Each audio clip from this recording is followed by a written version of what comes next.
Have you ever wondered what happens when you die? Not the version you see in the movies. There's no music swelling in the background, no pearly gates waiting for you, just a moment of haunting stillness. My name is Lena, and I died on a quiet October afternoon in 2018.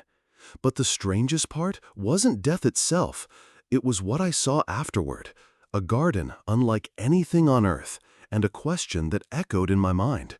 Do you remember why you chose this life? I remember that moment as clearly as if it happened yesterday. There was no warning, no symptoms. I was folding laundry in my bedroom when the world suddenly spun.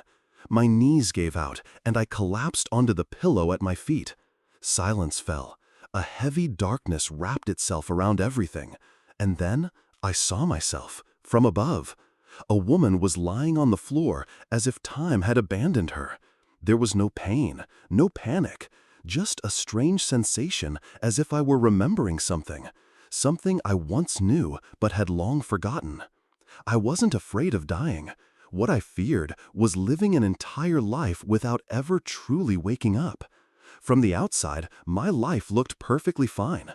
I had a steady office job, a kind, caring husband, 2 well-behaved kids, a clean, comfortable home with everything we needed.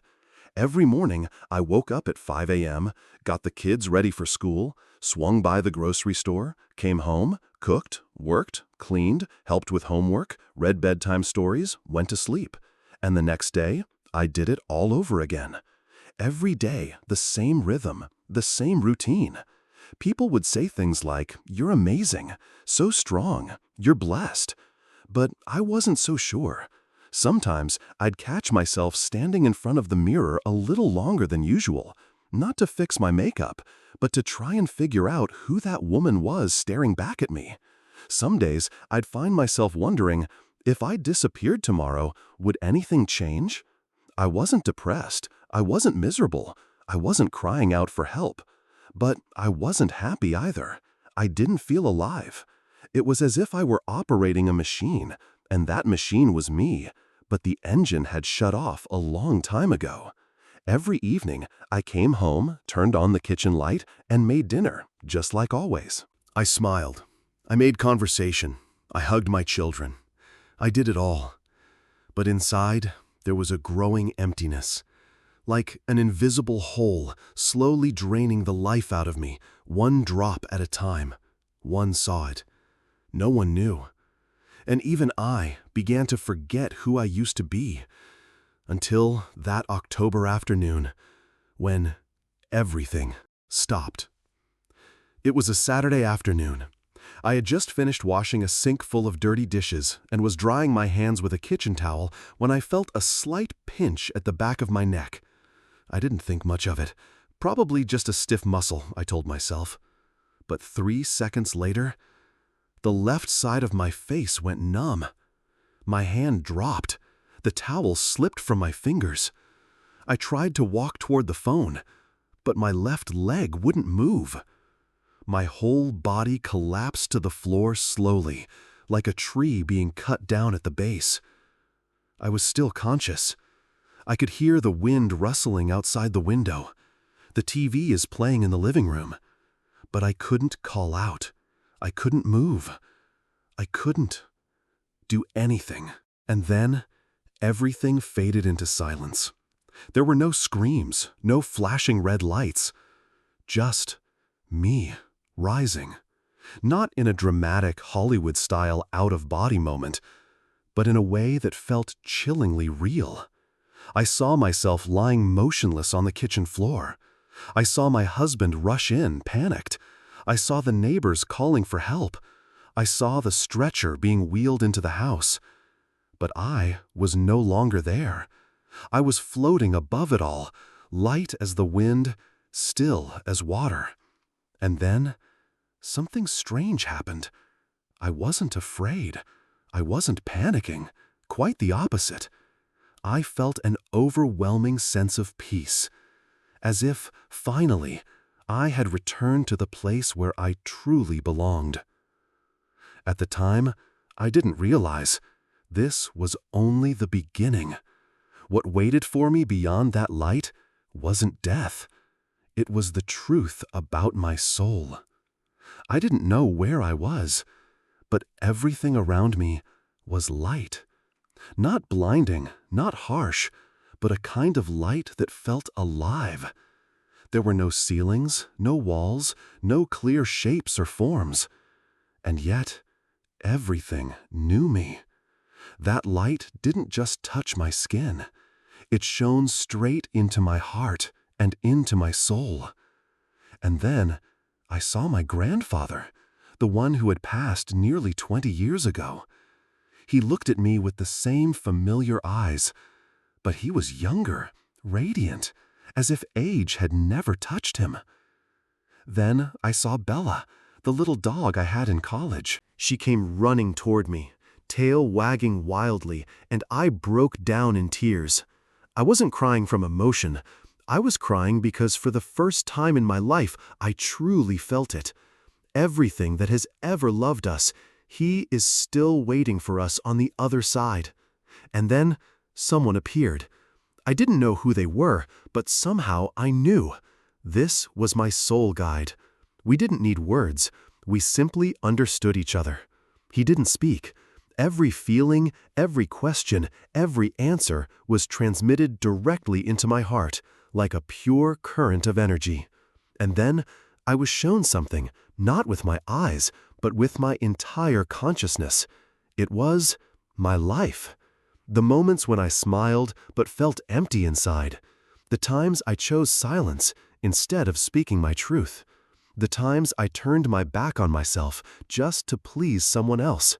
There was no judgment, no blame, but I felt every consequence, every misunderstanding, every person I had hurt, and more than anything, every moment I had wasted in this precious life.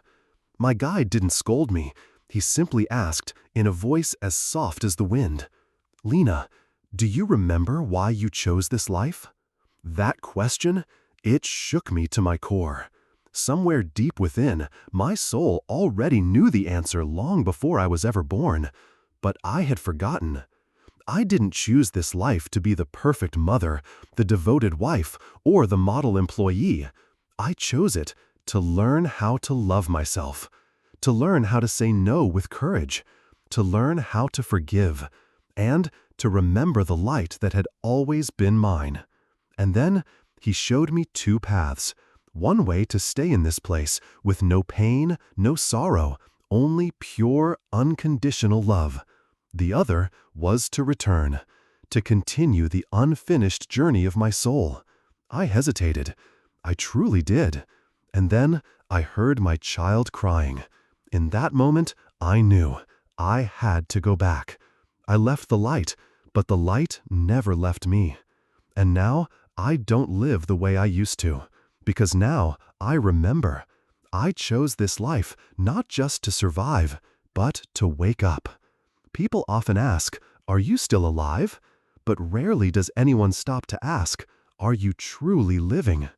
I woke up in the hospital. The bright light from the ceiling made me flinch and close my eyes. Someone was calling my name, but their voice sounded distant, as if coming from another world. I couldn't answer. My mouth wouldn't move. The left side of my body was numb. It felt like a part of me had been left behind. In that strange dream, that place where I had touched the light and heard the question, "Do you remember why you chose this life?" Now I was facing a painful reality. Everything felt slow, broken. I couldn't speak. I couldn't walk. I couldn't do any of the things I used to take for granted. Just days earlier, I had been a busy mom, an independent woman, in control of her life. Now I needed help just to wipe my face, to eat, and to be carried to the bathroom. I used to think I was strong, but no one ever taught me how to be strong when you've lost everything, when your arms can no longer hold your children, when your voice can no longer say, "Mommy loves you," when your legs can no longer carry you home.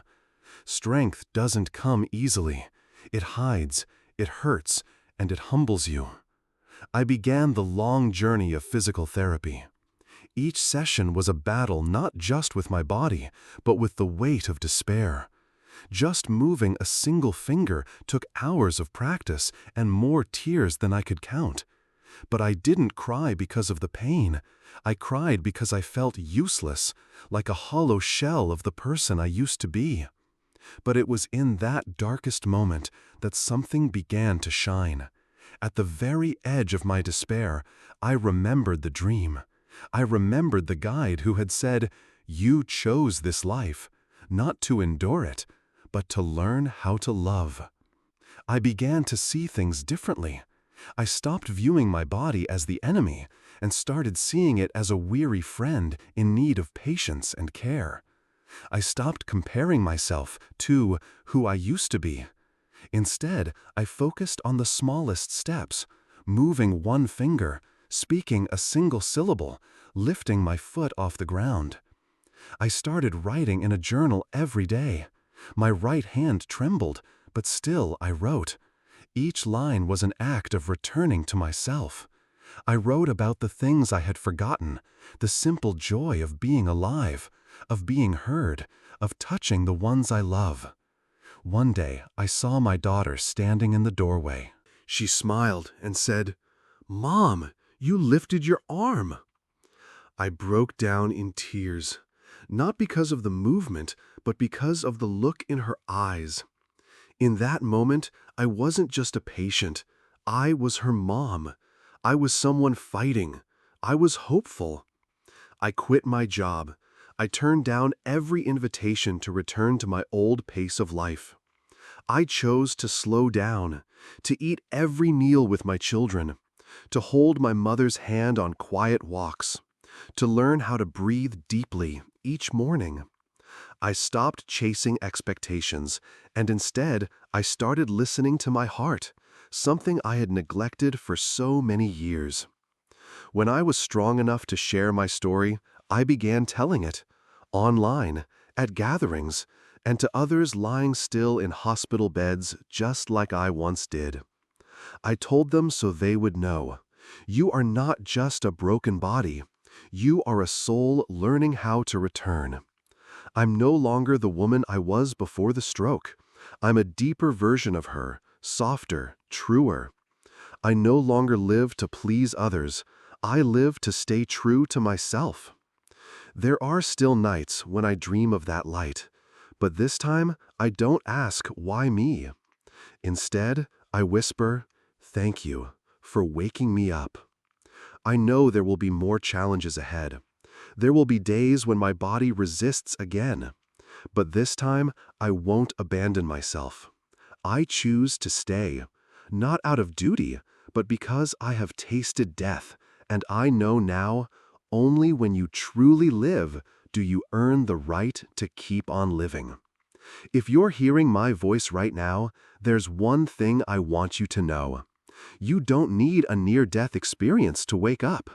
All it takes is a decision that, starting today, you will choose to live authentically. Light doesn't always arrive in miracles.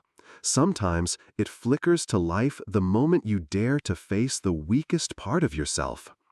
I know you're living with 1,000 worries, work, responsibilities, expectations, and wounds that still haven't healed.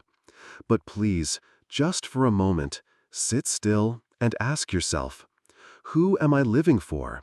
What am I chasing? And is it truly worth it? I used to live like a shadow, always busy, always trying to become someone in the eyes of others, until I nearly lost everything and realized there's nothing more precious than living true to yourself. You don't have to wait until your body breaks down. You don't have to hit rock bottom. You can choose again right now. It starts by simply stopping, by listening, and by forgiving. Forgive yourself for forgetting who you are, for holding on for too long, for living someone else's life. Write down what you long for but keep putting off. Make the phone call you've been hesitating to make. Say the words of love you've been too afraid to speak. Don't wait for the perfect moment. Life is not a rough draft. Every passing second, it's a chance you'll never get back. If I could come back from death, then you, still alive, can come back to yourself. Don't live one more day in the silence of your soul. Don't let old wounds decide your future. Choose to love yourself. Choose to live awake. And if you're ready, close your eyes, take a deep breath, and gently whisper to yourself, "I've come home." If you've made it this far, maybe your soul is gently knocking, asking you, is it time to finally live true? I don't have the answer for you. All I have is a story, a crack in the surface, a death that taught me how to live again. And if my story made you pause, even just for a moment, to listen to the rhythm of your heartbeat, then maybe the light has already found its way in. I'm not asking you to change the world. I'm only asking you to begin again with yourself. Because sometimes a miracle isn't a burst of thunder. It's a deep, holy silence where you quietly whisper, "I'm still here. I was never truly gone." And if you truly find your way back, then live as if every second is a choice. You don't have to be perfect. You just have to be awake and brave enough to live once, truly.